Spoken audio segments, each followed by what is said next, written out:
Zone Europe. Bonsoir et bienvenue dans ce nouveau numéro des Zone Europe sur Radio Sensation et sur TV 78 pour une émission spéciale enregistrée à Europa Experience à Paris, un espace accessible à tous gratuitement. Pour en savoir plus sur l'Europe et son fonctionnement, nous vous le ferons découvrir dans un instant, mais tout de suite je vous propose de voir ou de revoir les temps forts de nos interviews avec des députés européens. Zone Europe, le best-of. Bonjour Caroline Rose. Bonjour. Vous êtes eurodéputée, membre du groupe des Verts au Parlement européen. Et aujourd'hui, nous allons revenir sur la COP26, cette grande conférence internationale sous l'égide des Nations Unies sur les conséquences du changement climatique qui s'est tenue à Glasgow cette année. Quel bilan vous en avez tiré ? Alors j'en fais pas un bon bilan puisque pour moi c'est un accord au rabais. Aujourd'hui, au vu du changement climatique et avec ce qui se passe à l'heure actuelle, il faudrait courir. Alors on va dans le bon sens, mais on fait des petits pas en avant, alors qu'il faudrait courir. Donc pour moi, aujourd'hui, c'est un accord au rabais. Beaucoup de médias ont présenté cette COP comme celle de la dernière chance. Est-ce qu'ils en ont trop fait ou est-ce qu'au contraire, vous partagez cette vision ? Je dirais que soit ils en ont trop fait, parce que pour moi, comme je vous le disais, c'est un accord au rabais.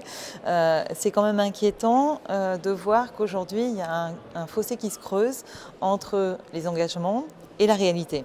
On est parti au niveau de l'ambition de l'Union européenne de 65% de réduction d'émissions de gaz à effet de serre d'ici 2030. L'Union européenne a pour objectif une baisse maintenant de 55% d'ici 2030. Ensuite, il y a un collectif, la Convention citoyenne pour le climat, qui a travaillé sur 40%. Et ensuite, ça a été raboté. Donc, en fait, on a démarré à 65%, 55%, puis 40%. Et puis finalement, ça a encore été raboté. Donc, on est vraiment loin des 65%. Alors, il y a quand même eu quelques avancées mises en avant, notamment lors de cette COP. 80 pays ont désormais la neutralité carbone dans leurs objectifs, soit 13 de plus qu'avant la conférence de Glasgow. Plus de 100 pays ont accepté de réduire leurs émissions de gaz à effet de serre d'ici 2030. Alors c'est quand même un pas en avant.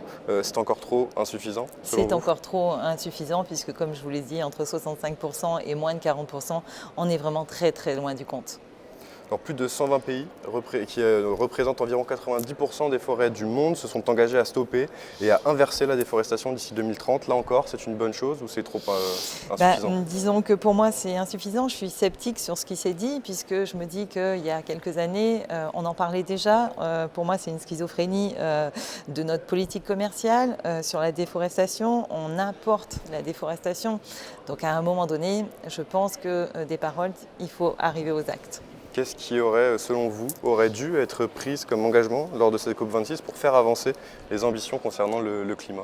Ce qui a coincé, c'est qu'aujourd'hui, on est sur une situation d'injustice climatique. C'est les pays les plus riches qui polluent le plus au détriment des pays en développement. Alors que c'est eux qui polluent le moins et c'est eux qui sont le plus impactés aujourd'hui. Et donc pour moi, il y a une grosse injustice climatique. Vous avez été rapportrice fictive des Verts sur les aspects de développement de cette COP26. En quoi est-ce qu'a consisté ce travail que vous avez fait ? Ce travail, justement, en commission développement, il a permis de mettre en lumière le fait que les pays en développement aujourd'hui sont très impactés par cette crise climatique, mais ce n'est pas eux qui aujourd'hui sont les pollueurs, c'est les gros pays riches en fait. Et donc j'ai mis ça en avant sur mon rapport en commission développement. L'aide au développement, c'est primordial pour cette lutte oui, pour le climat ? Oui, l'aide au développement, elle est primordiale pour cette lutte pour le climat. Il faut savoir qu'ils ont besoin d'avoir des fonds pour l'adaptation au climat. Et justement, aujourd'hui, ils sont très impactés par rapport à la sécheresse climatique. On va avoir des déplacés climatiques et tout ça. Je pense que c'est les pays en développement aujourd'hui qui sont en première ligne par rapport à ça.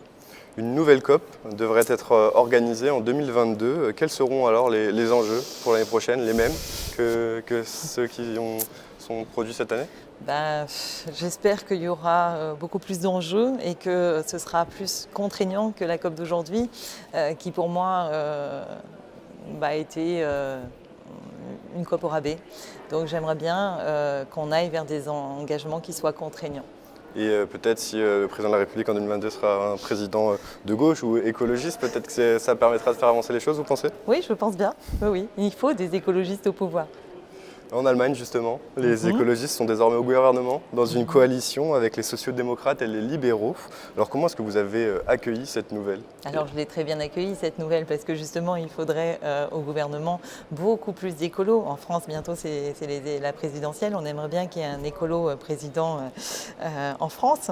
On sait que en ce qui concerne l'Allemagne, on obtient plusieurs ministères. On obtient le ministère de l'écologie, de l'économie et du climat, le ministère de la famille, le ministère de l'environnement et de la protection des consommateurs. On aimerait bien avoir encore plus, mais c'est déjà un grand pas en avant. La nouvelle coalition a annoncé une sortie accélérée du charbon, notamment. On imagine que c'est une annonce qui vous réjouit. Ah oui, ça me réjouit beaucoup, une sortie du charbon en 2030. Ça serait bien qu'au sein de l'Union européenne, on aille sur la même direction. On en est encore un petit peu loin, mais c'est une bonne avancée. Cette nouvelle coalition, est-ce qu'elle vous permet, ici au Parlement européen, finalement d'avoir plus de poids maintenant que les Allemands sont devenus, entre guillemets, un peu plus écologistes? Ben, on va s'atteler justement dans les commissions et dans les groupes à ce qu'on soit beaucoup plus écologiste. Il faut qu'on soit beaucoup plus ambitieux quant au carbone, quant à la protection du climat, à l'environnement, la déforestation. Il faut qu'on soit vraiment plus ambitieux. Alors, dans le cadre de vos activités d'eurodéputé, enfin, vous vous êtes mobilisé pour défendre le requin mako. Alors, est-ce que vous pouvez nous présenter cette espèce? Alors, c'est une espèce de requin qui est sans danger pour l'humain. Il attaque rarement l'humain, je le précise, parce que quand on voit requin, on se dit « Oh mon Dieu, qu'est-ce qui se passe ?» C'est un requin qui se développe très peu. En fait, il a une reproduction qui est très mince. Et donc aujourd'hui, il est en voie d'extinction et on demandait à ce qu'il n'y ait plus de capture de requins mako. On est arrivé à force d'inclure la société civile, les ONG, à faire pression sur la Commission et on a obtenu certaines avancées pour ce requin mako qui sont pour moi insuffisantes, mais je ne peux pas dire que c'est pas bien. C'est une première victoire et on va continuer à suivre le sujet sur le requin mako. Comment est-ce que vous avez fait pour vous mobiliser, pour essayer d'influencer sur les décisions de la Commission notamment? Ils m'ont entendu très souvent, j'ai suivi toutes les négociations. Si je n'étais pas présente, mes équipes suivaient les négociations pour mettre la pression à la Commission. On a reçu les ONG et il faut vraiment que cette espèce elle soit... qu'elle revienne et qu'elle puisse se reproduire tranquillement sans qu'il y ait des surpêches. On sait qu'il y a un enjeu commercial sur les requins mako, mais à un moment donné, s'il n'y a plus de poissons, il n'y a plus d'enjeu commercial et puis voilà. Il y a le requin mako. Est-ce qu'il y a d'autres espèces qui sont dans votre viseur en ce moment qu'il faudrait soutenir? Ce que vous retrouvez dans les petites boîtes de thon, le thon albacore, qui est en grand danger. Malheureusement, on donne encore des quotas pour cette espèce-là et ça, c'est un gros problème pour moi. Zone Europe, le best-of. Bonjour Christophe Grudler. Bonjour. Vous êtes eurodéputé, membre du groupe Renew Europe au Parlement européen. Merci d'être avec nous dans Zone Europe. Vous êtes aussi membre de la Commission de l'industrie, de la recherche et de l'énergie. Alors aujourd'hui, avec vous, nous allons parler de l'énergie nucléaire. Dans l'Union européenne, il y a environ 125 réacteurs nucléaires actifs qui permettent de produire 26% de l'électricité dans l'Union européenne. En France, ce chiffre monte à 70% pour 56 réacteurs. Nous sommes en France l'un des pays les plus pro-nucléaires au niveau de l'Union européenne. Comment est-ce qu'on peut l'expliquer ? Écoutez, il y a une tradition en France, qui est la tradition de l'autonomie stratégique par rapport à la dépendance aux énergies fossiles notamment. Je rappelle que ça remonte presque au choc pétrolier des années 70, où pour se libérer du gaz naturel et du pétrole qu'on importait en fait, on a décidé de produire nous-mêmes notre propre énergie, notre propre électricité. Et donc la France a massivement investi dans les années 70 et 80 pour arriver à ce niveau de performance, qui fait qu'en fait d'autres pays ont également suivi. Et donc on a aujourd'hui une situation qui fait que, effectivement, au niveau électrique, on était à 70% dans le mix énergétique au profit de l'énergie nucléaire en France. Ce qui est un avantage, puisqu'en fait cette énergie est décarbonée. Il n'y a pas de dégagement de CO2 pour faire du nucléaire. Et donc par rapport à l'objectif du Green Deal, écoutez, on est en plein dedans et on a un avantage stratégique peut-être à exploiter. Alors, le président Emmanuel Macron a pourtant pris la décision de fermer l'EPR de Fessenheim au début du quinquennat, mais en lançant le plan France 2030, le président a exprimé son souhait de relancer l'industrie du nucléaire en France en construisant des nouveaux petits réacteurs. C'est une bonne chose, selon vous? Alors oui, alors déjà petite précision, Fessenheim avait été acté avant la présidence d'Emmanuel Macron, et Fessenheim était la plus ancienne centrale nucléaire de France. Donc il faut voir quand même que les centrales sont là pour 40 à 50 ans, peut-être 60 dans certains cas, et qu'en fait il y a aussi une logique à réinvestir dans effectivement du matériel neuf. Et donc les annonces qui ont été faites par le président de la République à l'Élysée dans le cadre effectivement de France 2030 sont une excellente nouvelle. Alors il y a tout d'abord dans le cadre du plan de relance 500 millions d'euros qui vont être là pour justement ces SMR, Small Modular Reactor, donc nucléaire. Réacteurs nucléaires de petite puissance, pardon, et de l'autre côté, il y a également 500 millions d'euros pour la recherche et le développement, pour avoir du nucléaire plus performant, pour travailler également sur les déchets du nucléaire, parce qu'il faut évidemment les réduire, les recycler le plus possible, et peut-être ne plus en avoir du tout d'ici quelques années. Alors, c'est une bonne étape, on va dire. Hein. C'est un bon début, puisque là, on est sur du SMR, c'est de la petite puissance, et derrière, il faut effectivement de la plus grande puissance. On connaît l'importance de l'industrie nucléaire en France, en termes d'emploi notamment. Le secteur compte plus de 220 000 salariés et 3 000 entreprises. C'est un savoir-faire qu'il faut préserver, qu'il faut continuer à soutenir. Bien sûr, le nucléaire, c'est la troisième filière industrielle française.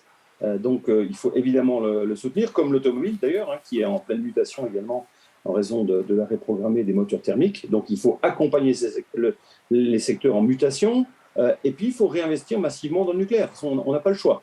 La Commission européenne, pour atteindre le Green Deal en 2050, a donné un tableau avec une analyse qui dit qu'en 2050, il faudra dans l'Union européenne, dans le mix énergétique, au moins 12% d'énergie nucléaire si on veut pouvoir avoir un équilibre global des énergies pour totalement décarboner. Donc, si on n'a pas 12% de nucléaire, eh bien, on ne pourra pas réussir le Green Deal en 2050. Ça veut dire réinvestir, parce qu'en 2050, les centrales des années 70 ou 80 seront arrivées en fin de vie. Et donc, si on ne réinvestit pas dès maintenant pour des réacteurs qui ouvriront en 2040, hein, donc ce n'est pas un objectif pour le Fit for 55 pour 2030, c'est un objectif pour 2050. Donc, on a vraiment besoin de le faire et de soutenir la filière. Le débat sur le nucléaire fait des vagues en France dans le cadre de la présidentielle 2022. À gauche, on souhaite sortir de cette énergie, sortir du nucléaire et miser sur d'autres énergies renouvelables notamment. L'eurodéputé et candidat écologiste à la présidentielle Yannick Jadot appelle la France à cesser ce lobby insupportable pro-nucléaire. Vous avez, vous, l'impression, en tant qu'eurodéputé, de faire du lobbying pro-nucléaire ici au Parlement européen ? Alors, j'ai surtout l'impression qu'il y a un lobby insupportable anti-nucléaire. Et que ça, c'est une vraie catastrophe. Parce qu'au nom du dogme, on arrive à rejeter une énergie qui décarbone complètement. L'objectif du Green Deal était partagé par tout le Parlement. Donc, toutes les techniques qui décarbonent, avec une évaluation de l'impact environnemental, ce qui a été fait également pour le nucléaire. Et maintenant, on n'en veut pas, aux raisons du vieux dogme des années 70 qui disait que le nucléaire, c'était pas bien. Donc, c'est vraiment une bêtise de réfléchir comme ça. Moi, je souhaite la réussite du Green Deal et je ne souhaite pas opposer les énergies renouvelables au nucléaire. C'est l'un avec l'autre, c'est pas l'un sans l'autre. Donc, en fait, il faut un peu sortir de cette réflexion de la génération d'avant ou d'avant-avant encore, hein, celle des années 70, et puis arriver à un discours moderne. Le discours moderne, c'est qu'on a besoin d'abord, effectivement, des énergies renouvelables, et comme elles sont intermittentes, elles ne permettent pas de fournir l'électricité à tout le monde en même temps, il faut derrière des énergies pilotables décarbonées. Et le nucléaire est une énergie pilotable décarbonée. Quand il n'y a plus de vent, eh bien on appuie sur un bouton, et en quelques minutes, on arrive à avoir de l'électricité pour tout le monde en évitant le blackout. Alors, ce sont les États membres qui choisissent de faire leur propre production d'énergie, donc qui ont la compétence pour la choisir. L'Allemagne a fait le choix de sortir, elle, petit à petit du nucléaire. Comment ça se passe ? Quel retour vous avez pu échanger avec vos camarades eurodéputés allemands ? Alors, moi, je suis toujours très triste quand je regarde l'Allemagne parce qu'il y avait de bonnes intentions, des choses très positives, comme notamment les parcs éoliens dans la mer Baltique. C'était vraiment très réussi. Mais à côté de ça, ils n'ont pas de réseau. Hein, ils n'ont pas de réseau pour diffuser cette énergie renouvelable dans toute l'Allemagne. Comme ils ont souhaité sortir du nucléaire, ils ont redémarré des centrales à charbon. des centrales à gaz. Il y a une centrale à charbon toute neuve qui a été inaugurée en 2020. Donc en fait, en voulant arrêter le nucléaire, ils sont obligés de redégager du CO2 et donc de polluer un peu plus la planète. Donc en fait, il y a une réflexion actuellement en Allemagne qui est de dire peut-être que la fin de vie de nos centrales nucléaires, on va peut-être attendre, on voulait le faire en 2025, on va peut-être attendre 2030. Il y a aussi le même type de réflexion en Belgique. Et donc c'est pour ça que je pense qu'il faut pousser la recherche et le développement, montrer que le nucléaire de demain, il peut être encore plus vertueux, qu'on peut maîtriser, réduire, voire supprimer les déchets après-demain. Il y a des travaux qui ont été faits comme ça sur les lasers notamment, qui permettent de traiter les déchets. Donc il faut vraiment qu'on soit proactif là-dessus. C'est aussi pour ça qu'au niveau du Parlement européen, nous avons lancé notre intergroupe de réflexion sur l'avenir du nucléaire dans l'Union européenne pour permettre justement de sensibiliser tous les pays et puis tous les groupes politiques à cette problématique. Alors justement, en tant qu'eurodéputé, l'une de vos principales occupations, c'est de vous occuper de la législation pour améliorer les normes de sûreté applicables aux centrales nucléaires et à garantir que les déchets nucléaires soient traités et éliminés en toute sécurité dans l'Union. C'est aujourd'hui vos principales missions dans cette commission qui est dédiée à l'énergie. Alors, au niveau de la commission, donc recherche, industrie, énergie, il y a le mot recherche tout d'abord. Donc, on va d'abord travailler effectivement à trouver de nouveaux process, de nouvelles solutions. Et puis également, on va travailler à produire davantage d'électricité avec un minimum de combustible. Ça, c'est important. La première mission de notre commission énergie, c'est de fournir de l'électricité et du chauffage à tous les citoyens européens. Donc, il ne faut pas oublier cet objectif crucial. Pourquoi on le fait? Pour cette raison-là. Et parce que aussi la consommation d'énergie et d'électricité est aussi liée à la richesse des pays, parce qu'on en a besoin également pour faire tourner notre industrie. Donc on se bagarre là-dessus. On va bien sûr ne jamais transiger avec les questions de sécurité. Donc il faut faire vraiment de gros efforts pour la sécurité, mais il faut également faire de la recherche pour que l'innovation soit la plus performante et que tout le monde se rende compte que le nucléaire, ce n'est pas l'ogre des grands-parents dans les années 70, mais que c'est quelque chose d'extrêmement positif, à condition évidemment qu'il soit traité avec rigueur, comme c'est le cas aujourd'hui avec l'ensemble des organismes qui travaillent à vérifier que tout se passe bien dans le domaine du nucléaire au sein de l'Union européenne. Le secteur nucléaire représente aussi un coût. Aujourd'hui, une bataille politique s'annonce entre les différents pays européens pro ou anti-nucléaires. L'enjeu, c'est faire entrer ou non l'énergie nucléaire dans la taxonomie verte européenne qui vise à classer des activités économiques qui permettent de délimiter celles qui peuvent être considérées comme durables sur le plan environnemental. Alors, j'imagine que vous militez pour que l'énergie nucléaire fasse partie de cette taxonomie verte européenne. Alors, effectivement, il n'y a aucune raison de retirer l'énergie nucléaire de la taxonomie. La taxonomie, en fait, je vous rappelle ce que c'est pas de l'argent public européen.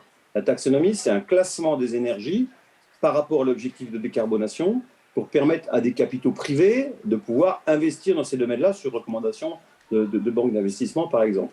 Donc, en fait, la place du nucléaire est bien dedans, puisque ça va nous permettre d'atteindre l'objectif de décarbonation en 2050. Donc évidemment, la taxonomie doit intégrer le nucléaire, et nous y veillons particulièrement. Il y a des lobbies antinucléaires très minoritaires, mais très agressifs, donc il va falloir qu'on s'organise et puis qu'on montre aussi à tout le monde que la voie du bon sens doit l'emporter sur la taxonomie. Merci beaucoup, Christophe Grudler, d'avoir été avec nous dans Zone Europe.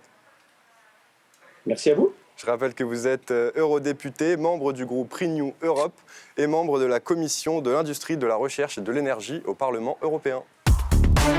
Zone Europe, le best-of.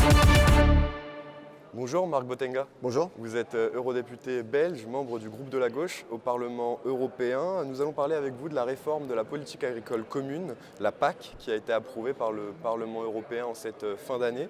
La PAC représente presque d'un tiers du budget de l'Union européenne. Alors pour commencer, Marc Botenga, qu'est-ce qu'elle représente pour vous, cette politique agricole commune ? Pour moi, elle représente deux choses. Tout d'abord, un énorme espoir parce que la politique agricole commune, quand on met un tiers du budget européen dans une politique, ça devrait pouvoir permettre une bonne politique commune en faveur des agriculteurs, de l'environnement, de notre nourriture, une alimentation saine et du bien-être animal. Et en même temps, et là j'en arrive au deuxième point, une déception parce que cette PAC, effectivement, depuis des années, des décennies, elle déçoit les agriculteurs et elle déçoit aussi ceux qui veulent une alimentation saine et meilleure. Cette politique agricole commune, elle a été lancée en 1962. C'est un partenariat entre le secteur agricole et la société, entre l'Union européenne et les agriculteurs. Quelle est sa vocation, quel est son but au départ ? Sa vocation est multiple, hein. Donc il y a la productivité de l'agriculture, il y a garantir une alimentation à un certain prix abordable, accessible, etc. Donc, il y a différents objectifs qui sont énoncés. Le grand problème a été à partir des années 90 quand en fait l'Union européenne ouvre le secteur de l'agriculture au marché. Donc il y a une ouverture au marché global. Les prix vont aussi évoluer avec le marché, ce qui ne garantit plus des prix rémunérateurs pour les agriculteurs. On va voir que les quotas sucriers et laitiers seront abolis, ce qui aura un impact évidemment sur les agriculteurs dans ce secteur-là. Et donc on voit qu'en fait cette ouverture au marché, ce fait de livrer notre agriculture aux forces du marché mondial va avoir un impact très négatif sur nos agriculteurs. Alors pour la période 2023-2027, la PAC bénéficie d'un budget de 387 milliards d'euros, dont 270 millions d'aides directes pour les agriculteurs. Pourquoi la PAC mobilise-t-elle autant d'argent ? La PAC mobilise un tiers du budget européen, plus ou moins, donc un peu plus. Mais pourquoi ? Parce que l'Union européenne aujourd'hui est une entité, si on veut, un marché au niveau mondial où l'agriculture est extrêmement importante. Nous sommes, en tant qu'Union européenne, on peut le dire, le premier ou la première puissance, j'aime pas m'exprimer dans ces termes-là, mais la première puissance agricole mondiale. Et il y a énormément de travailleurs, il y a énormément de personnes qui dépendent de cela. Évidemment, une alimentation chez nous saine, une alimentation à prix abordable mais rémunérateur pour les agriculteurs est fondamentale. Et donc ça peut se justifier d'avoir autant d'argent pour une politique agricole, mais alors ça doit être mis vraiment au service d'une part les travailleurs et les agriculteurs et d'autre part la transition climatique, ce qui est une urgence aujourd'hui. Et ça on ne le voit pas. Et là effectivement on est là avec un gros budget qui ne va pas du tout répondre aux besoins urgents en matière sociale et en matière climatique. Alors justement c'était l'objet de ma prochaine question. La nouvelle PAC votée par les députés européens pour la période 2023-2027 vise officiellement à développer une agriculture plus verte et à assurer une rémunération plus juste pour les agriculteurs. Est-ce que cette PAC permettra selon vous de résoudre l'urgence climatique et sociale ?